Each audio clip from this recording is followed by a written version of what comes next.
Good morning dear students. आज के grammar के सेशन में फिर से आपका स्वागत। कल हमने रिमूव टू के कुछ वाक्य सीखे थे। रिमूव टू में टू को हटाना सीखा था, उसके हमने कुछ सेंटेंसेस देखे थे। आज उन्हीं को हम कंटिन्यू करेंगे। सबसे पहले हम देखेंगे The question is too difficult to solve।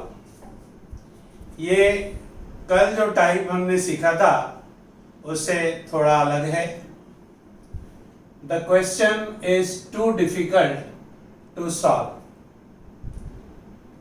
यहाँ the question जो सब्जेक्ट लिया गया है वो सब्जेक्ट नॉन लिविंग थिंग है। कल हमने जो 4 सेंटेंसेस देखे थे उसमें जो सब्जेक्ट लिया गया था वो लिविंग था। जैसे ही was too weak to run, और आज है the question is too difficult to solve. मतलब यहाँ ये जो सब्जेक्ट है ये नॉन लिविंग थिंग है। आइए इसको सॉल्व करते हैं। रिमूव टू कैसे सॉल्व करेंगे देखेंगे। The question is so difficult that we can't solve it. देखेंगे हम टू की जगह सो आया, जैसा पहले करते थे वैसा ही। दूसरा टू, उसके जगह फिर से दैट आया। यहां पर वी आया। ये वी कहां से आया ये समझना है, क्योंकि ये नॉन लिविंग थिंग है। एक प्रश्न है जिसे हल करना है। अब प्रश्न को यदि हल करना है तो हल करने के लिए एक व्यक्ति जो उसे हल करेगा, तो यहां पर कौन हल करेगा? वी, हम हल करेंगे। या फिर यहां पर हम बोल सकते हैं पीपल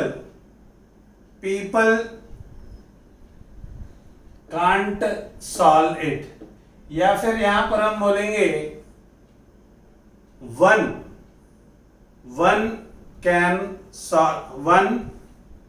कांट सॉल्व इट। मतलब या तो वी लगेगा, या फिर वन लगेगा, या फिर पीपल लगेगा, क्योंकि इसे कोई ना कोई व्यक्ति सॉल्व करेगा प्रश्न को। इसलिए यहां पर हमें वन लगाना आवश्यक है। दूसरा वाक्य, Mount Everest is too high to climb. Too high यानी बहुत ही ऊंचा, बहुत ही ऊंचा। क्या ऊंचा है? माउंट एवरेस्ट ऊंचा है, बहुत ऊंचा है माउंट एवरेस्ट। बहुत ऊंचा है अर्थात हम इस पर चढ़ नहीं सकते।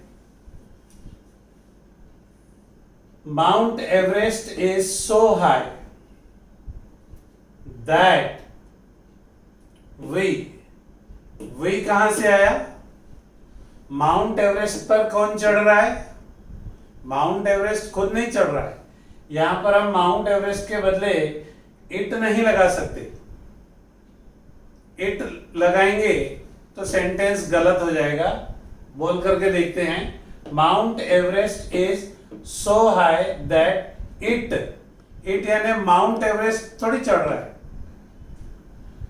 माउंट एवरेस्ट पर पीपल या फिर हम या फिर कोई व्यक्ति यानी वन बोल सकते हैं, वी बोल सकते हैं, पीपल बोल सकते हैं, पीपल, और फिर कांट क्लाइंब इट। कांट इसलिए क्योंकि यहां प्रेजेंट टेंस है, जैसा पहले करते थे वैसा ही। Next sentence, it was too cold to go out. Answer है it was so cold that we couldn't go out. Too cold यानी ठंड बहुत ज्यादा है, ठंड बहुत ज्यादा है बाहर जाने के लिए। मतलब यदि ठंडी है तो इट तो बाहर नहीं जाएगा, बाहर कौन जाएगा? पर्सन, पीपल, मतलब हम जाएंगे बाहर, इसलिए यहां पर वी लगाया है। We couldn't go out. Couldn't इसलिए लगाया है क्योंकि यहां वॉज है। ये हो गया टाइप 2 में हमने कुछ सेंटेंस देखे। यहां तक जो सेंटेंस हमने देखे उसमें TOO2 और TO2 ये कंबाइंड थे, दोनों टू आ रहे थे, दोनों टू को हमने हटाया और सो दैट लगाया। नेक्स्ट आगे के जो सेंटेंसेस हैं और थोड़ा चेंजेस है इसमें। यहां पर मैंने लिखा है इसको टाइप 3। टाइप 3 में जो सेकेंड टाइम TO2 आया था उसे निकाल करके यहां पर फॉर का यूज किया है। He is too slow for a runner. He is too slow for a runner. He is so slow that he can't become a runner. यहां पर टू स्लो मतलब धीमा, धीरे। वह धीरे दौड़ता है, वह बहुत धीरे दौड़ता है।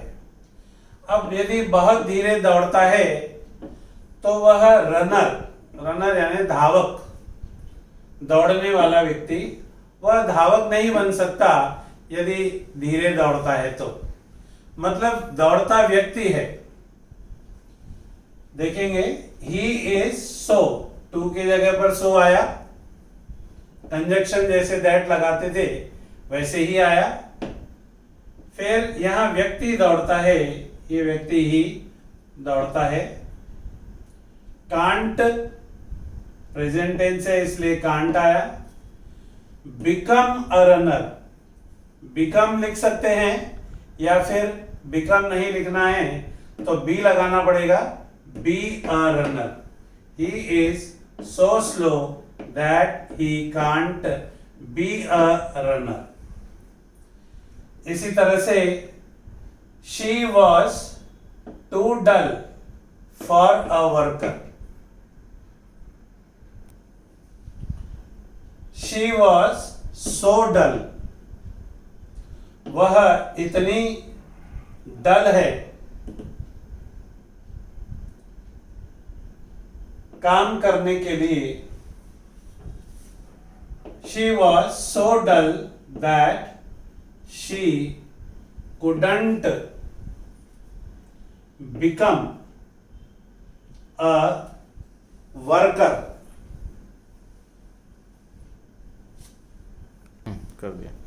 She was so dull that too की जगह पर सो आया था,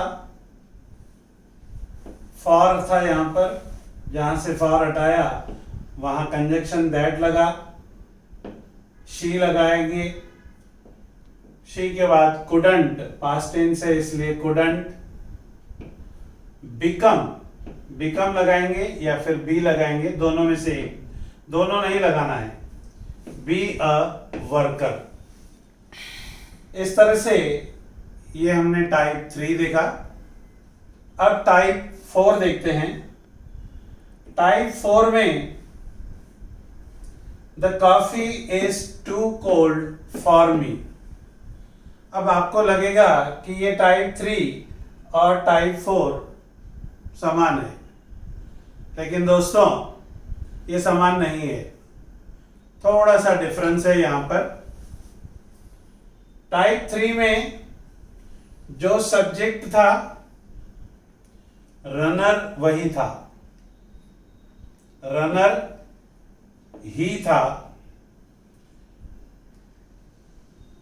डल जो थी शी डल, और वही लड़की वर्कर है। पर्सन और वर्कर दोनों सेम है। टाइप 4 में हम देखेंगे यहां सब्जेक्ट कॉफी और यहां जो ऑब्जेक्ट है ये दोनों अलग अलग चीजें हैं, अलग अलग बातें हैं।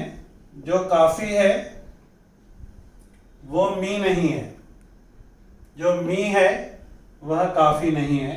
The coffee is too cold for me, दोनों अलग अलग चीजें हैं। ध्यान से अब आप देखेंगे तो आपको ये अंतर समझ में आएगा। प्रैक्टिस से ये आपको बात अच्छी तरह से समझ में आएगी। The coffee is too cold for me. अब टू कोल्ड माने बहुत ठंडी है, या बोल सकते हैं बहुत गर्म है, ठंडी हो गर्म हो। अब ठंडी है, यदि बहुत ज्यादा ठंडी है तो मैं उसे नहीं पी सकता। या कोल्ड की जगह हॉट कर दें, गर्म है, बहुत ज्यादा गर्म है तो मैं उसे पी नहीं सकता। The coffee is so cold that, यहां पर आई, क्योंकि फॉर मी कॉफी मेरे लिए है, पीना मुझे है। गर्म है तो मैं उसे पी नहीं सकता, लिखेंगे I can't drink it. Next sentence, the night is too cold for me. The night is so cold that I can't bear it. Bear it यानी बर्दाश्त। क्या बर्दाश्त करना है? ठंडी। रात बहुत ठंडी है, मैं उसे बर्दाश्त नहीं कर सकता। मेरे लिए रात बहुत ठंडी है, मैं उसे बर्दाश्त नहीं कर सकता। The night is so cold that I can't bear it. Last sentence, he was too strong for me. Answer है he was so, टू की जगह so आ गया, strong that I couldn't face it. Past tense का sentence है इसलिए couldn't आया।